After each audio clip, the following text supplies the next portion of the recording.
I have an enormous amount of respect for him. I mean, he's this classic Janagian politician. I couldn't be like him if I tried. So I admire people who do things in a way that in some ways I think are exemplary. Of his kind, he is the paragon.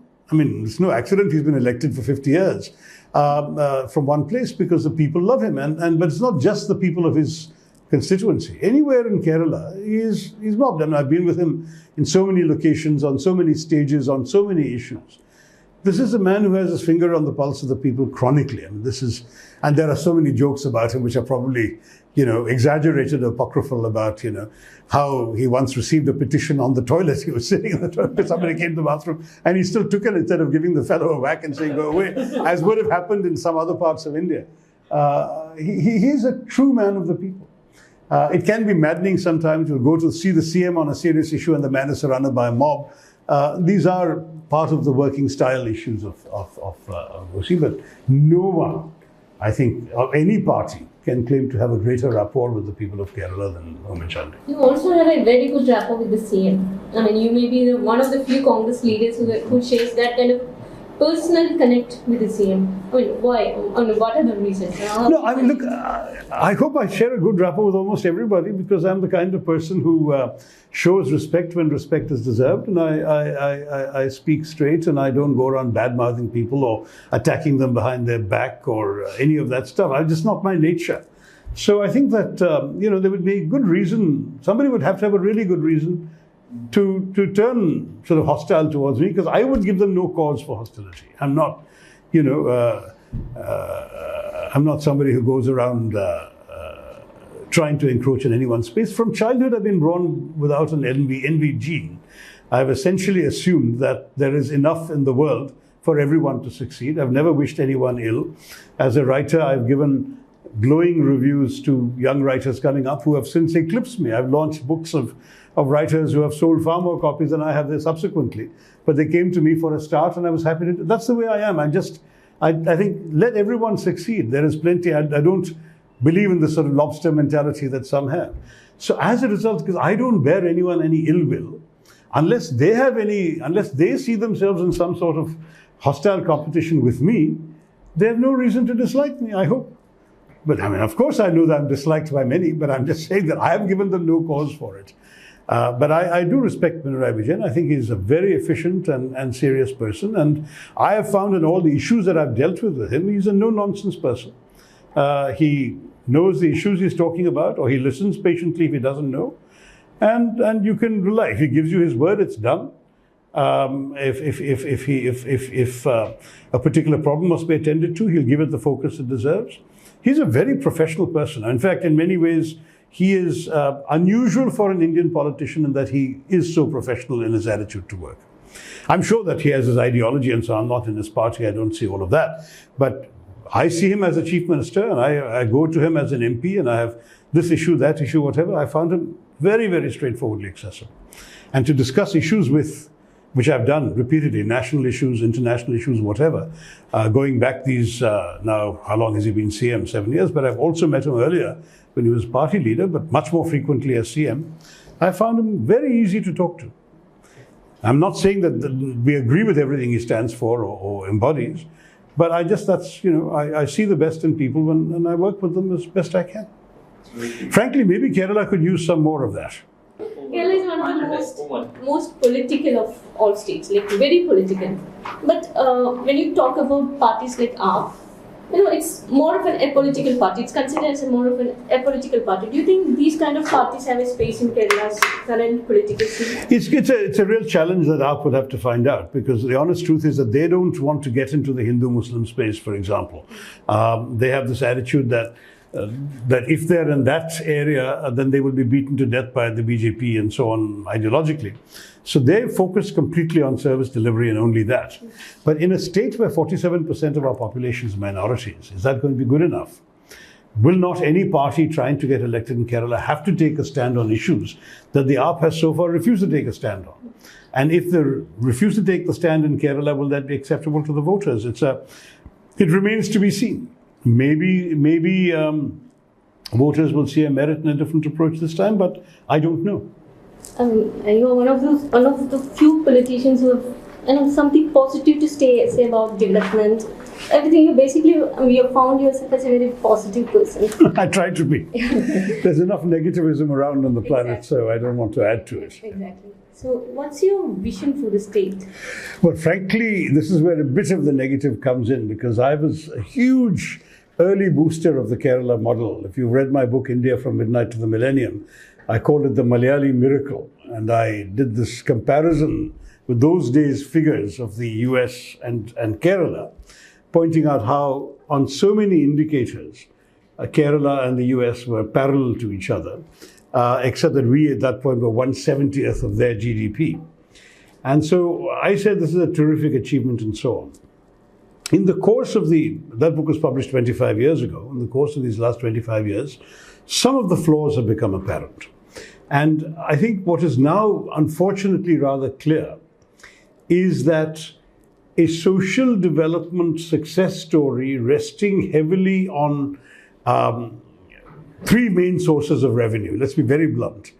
Gulf remittances, excise from alcohol consumption, and tourism can be very vulnerable. COVID was a shock already, a mega shock, because it knocked out the entire tourism revenue, which is why one of the first things that the government opened up during the lockdown was alcohol, so they could start collecting some excise.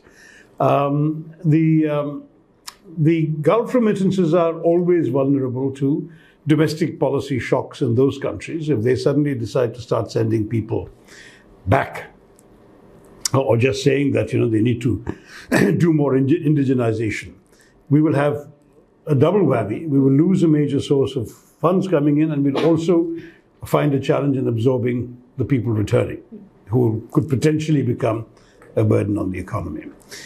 We don't attract industry, and I've tried. Actually, for a year and a half after I left the UN, I was an unofficial brand ambassador for Kerala, simply because I was enthusiastic about the idea. I tried to promote investment in Kerala. I remember when Elamaram Karim was industry minister, he came to New York and I hosted a dinner for him with 25 high net worth potential investors. The problem is, unfortunately, the state's reputation has got to a point that even foreign investors who know the state, Malayalis, Marunadan Malayalis, will not invest.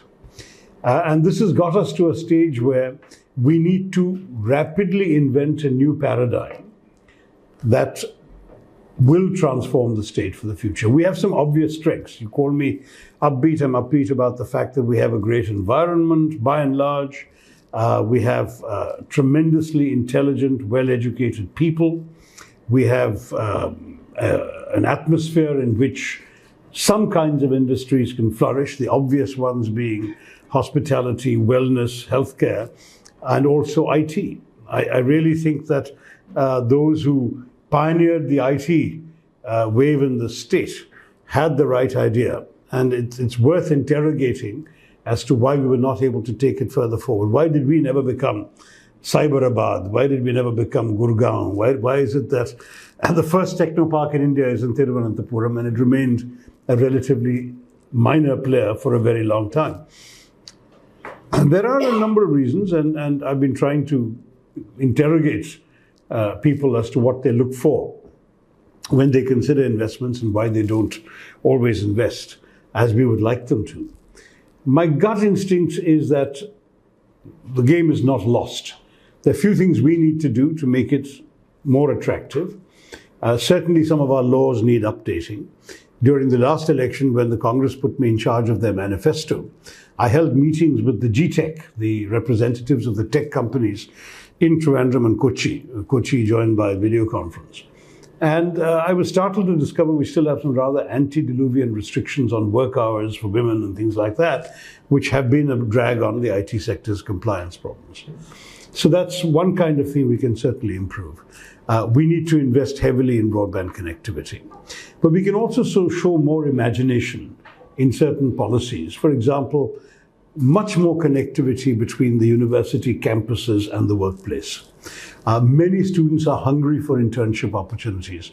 We have no structured way of either doing it, funneling it, or giving credit for it, so that students as a result don't have the kind of opportunities that we could provide them.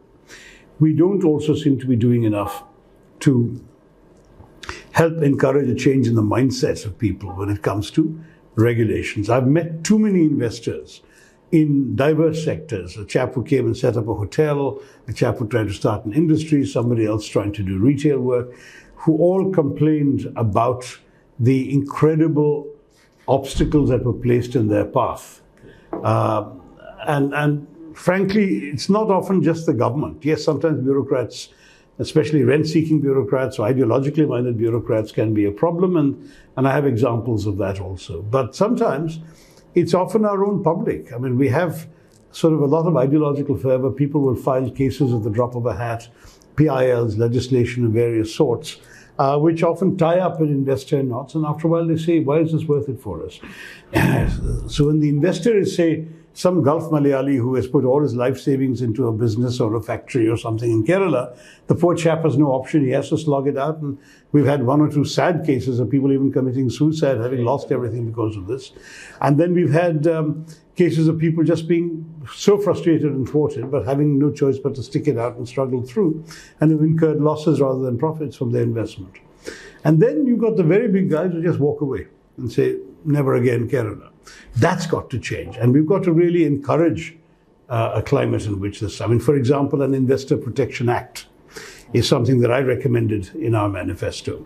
An investor protection policy accompanied by a law that gives investors a certain amount of assurance of security for their investment when they come would, I think, go a long way to attracting more money. I was very interested to see the piece in your paper today that I think it was the 22,000 crores that were pledged during the last summit organized by the state government, of which I think barely 200 crores have actually come, or 100 crores have barely come, precisely because all these pledges could not be fulfilled because of various of these different kinds of obstacles on the way. So I think we need to change a lot of things, but at the same time, I think the potential is great. In the tourism area, we've done a lot, but there's still more untapped potential. With nature tourism, and there's so much else, ecological tourism, a certain amount of adventure tourism. But again, we have to get the cooperation of people. I mean, there's potential, huge amount of potential for things like windsurfing and so on outside, but we have to persuade our coastal communities that this is also in their interest. Because, I mean, there has been some episodes of clashes when these have been attempted. But we should take advantage of some of our blessings. And when communities see that other areas have prospered because they cooperated, the others will also cooperate. So all of this requires a government with a focus on growth. And that growth must be, and I've said this word, must be in the interests of people. Development is about people. It is not about GDP numbers and dollar signs only. It's got to be that we have to be able to demonstrate to people that when the state grows and prospers, you prosper too. And if that happens, I think we can really go well.